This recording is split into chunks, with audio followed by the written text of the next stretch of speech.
Berjaya cerita. Ya Allah Paka. Ya Allah Paka. Ya Allah Paka. Ya Abur Rahimah. Ya Allah. Ya Allah. आपने अभी जो क़यामत के मनाज़र देखे ये उस ख़ानदान के एक दूर परे के रिश्तेदार ने भेजे हैं जो बशनोई बुनेर में नीस्तो नाबूद हो गया। इस घर में दुबई से आने वाले छोटे भाई की शादी की तैयारियां हो रही थीं। लड़के का बाप अपने एक और बेटे और कज़न के साथ इस्लामाबाद एयरपोर्ट पर उसको लेने के लिए गया था। उस बेचारे को क्या मालूम था कि किस्मत उसके साथ क्या करने वाली है। सैलाब ने इस 3 मंजिला इमारत को मिनटों में निगल लिया। नीचे वाले हिस्से को पत्थरों और पानी ने उखाड़ा। हुजरा जद में आया। तीसरी मंजिल भी काम ना आई। 25 अफराद पानी की नजर हो गए। इस घर से कुछ दूर इसी खानदान के 13 और मेंबरान लुक़मा अजल बन गए।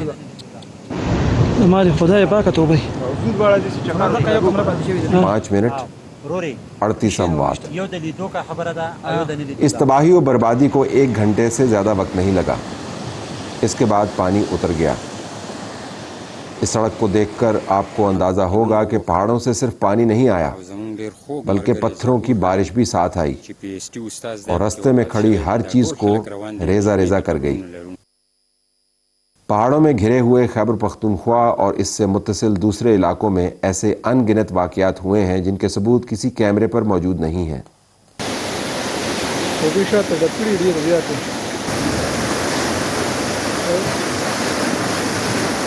अगर आप कल के वाक़े को देखो जो सवाबी के अंदर हुआ, बहुत ही खौफनाक वाक़या है। और उस वक्त हम सवाबी के बिल्कुल करीब से निकल कर वो बादल जिसके अंदर से ये तबाही निकली और ख़ानदानों को उसने तबाह कर दिया, बर्बाद कर दिया, जानों का ज़िया किया, वो बादल हमारे सर पर से गुज़र रहा था। हम बुनेर की तबाही को डॉक्यूमेंट करने के लिए जा रहे थे तो सवाबी जिसको हमने छोड़ा अपने पीछे अच्छी हालत में अगले चंद घंटों के अंदर एक बड़ी बैनुल-अक़वामी ख़बर का मरकज़ बन गया था।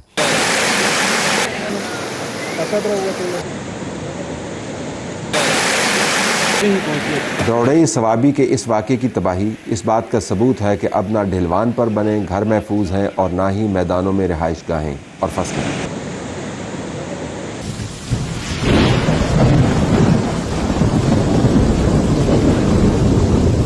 आम आदमी को जो बताने की ज़रूरत है कि अब बिजलियां वैसी नहीं रहीं जैसी पहले थीं, अब बादल वैसे नहीं रहे जैसे पहले थे। ये बात समझने के लिए कि पाकिस्तान के अंदर क्लाउड बर्स्ट का फिनोमेना क्या है, ये हमारे सर के ऊपर रहमतों के बजाय एक बड़े अमरीकी बमों की तरह क्यों बरसता है, और बिजली जो पहले कड़का करती थी और कभी कभार हमें कानों के ऊपर हाथ रखने पर मजबूर करती थी, अब वो बिजली बर्बादी का बायस क्यों बनती है। हमने क्लाउड बर्स्ट के बारे में और कड़कने वाली तबाह करने वाली बिजली के बारे में एक्सपर्ट से जाना। क्लाउड बर्स्ट ये नहीं कि बादल फट पड़ा, इसकी अगर डायरेक्ट ट्रांसलेशन करें उर्दू में तो बादल फट पड़ा, तो बादल असल में फटता नहीं है। इसका ताल्लुक अगर हम वर्ल्ड मेट ऑर्गेनाइजेशन की डेफिनेशन के मुताबिक जाएं तो 100 mm या उससे ज़्यादा की बारिश हो और 10 से 20 किलोमीटर की एरिया में हो, तो ये बेसिकली सिग्निफाई करता है तेज़ बारिश का होना कि 100 mm पर आवर से ज़्यादा बारिश हो रही है और वो 1 घंटे के अंदर अंदर ये बारिश हो तो इससे काफ़ी नुकसान हो सकता है, फ्लैश फ्लडिंग भी हो सकती है, तो ये सारी चीज़ें हो सकती हैं। लेकिन इसका ताल्लुक सिर्फ इस रेन रेट से नहीं है, ये और भी बहुत सारी चीज़ें डिपेंड करती हैं।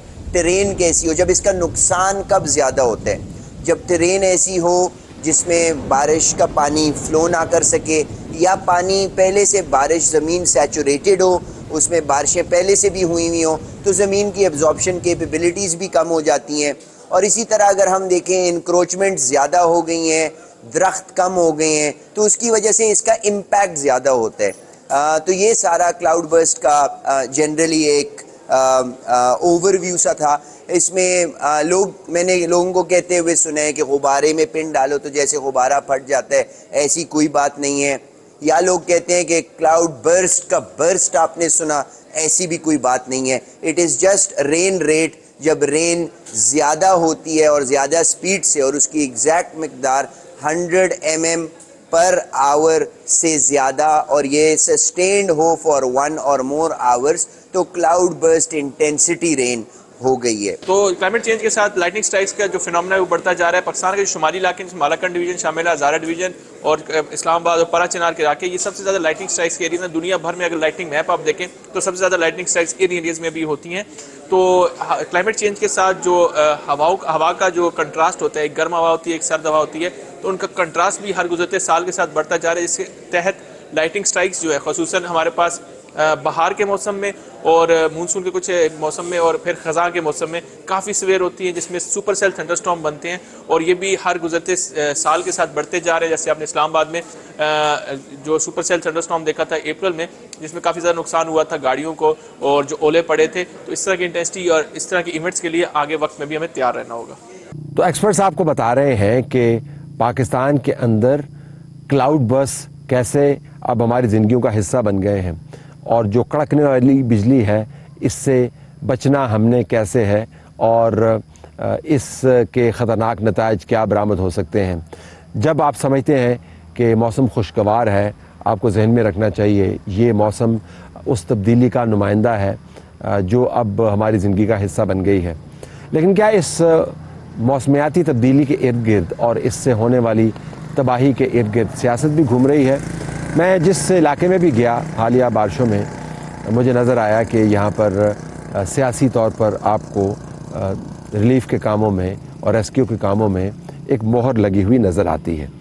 جو اسٹیبلشمنٹ ہے اس نے خیبر پختونخوا کا اگر آپ ایک بطور ایگزامپل اس کے ایک حصے کو دیکھیں تو اس نے یہ باور کروانا ہے کہ جو پروپیگنڈا اسٹیبلشمنٹ کی خلاف ہوتا رہا, فوج کے خلاف ہوتا رہا, وہ ناقص پروپیگنڈا ہے, اور پاکستان کو ان کرٹیکل حالات میں, نازک حالات میں ہر حال میں ایک منظم فورس کی ضرورت ہے. اور خیبر پختونخوا جہاں پر میں موجود ہوں, اگر اس کے حالات کو دیکھیں تو اس کو تو اشد ضرورت ہے ایک ایسی منظم فورس کی جو بر وقت نہ صرف لوگوں کو ریسکیو کر سکے بلکہ ریلیف بھی فراہم کر سکے, جس کے پاس وسائل بھی موجود ہیں, اور جو کسی قسم کی ہرڈل کو پاس کرنے کی صلاحیت بھی رکھتی ہے. تو اسٹیبلشمنٹ کی طرف سے تو آپ کو جو کام ہوتا ہوا نظر آتا ہے وہ قومی ضرورت بھی ہے, لیکن اس پروپیگنڈے کو زائل کرنے کا ایک ذریعہ بھی ہے, جس پروپیگنڈے کی زد میں پاکستان بہت طویل عرصے تک رہا, اور جو ایک بہت ہی فساد برپا کرنے والی سیاست کا حصہ ہے. جب رپورٹرز کام کرتے ہیں فیلڈ کے اندر تو وہ ہمیں بتاتے ہیں کہ پاکستان کے ادارے, پاکستان کی فوج, پاکستان کے لا انفورسرز, پاکستان کی وفاقی حکومت کیسے سیاست سے بظاہر بچتی ہوئی وہ کام کر رہی ہے جس کے سیاسی اثرات مرتب ہوں گے.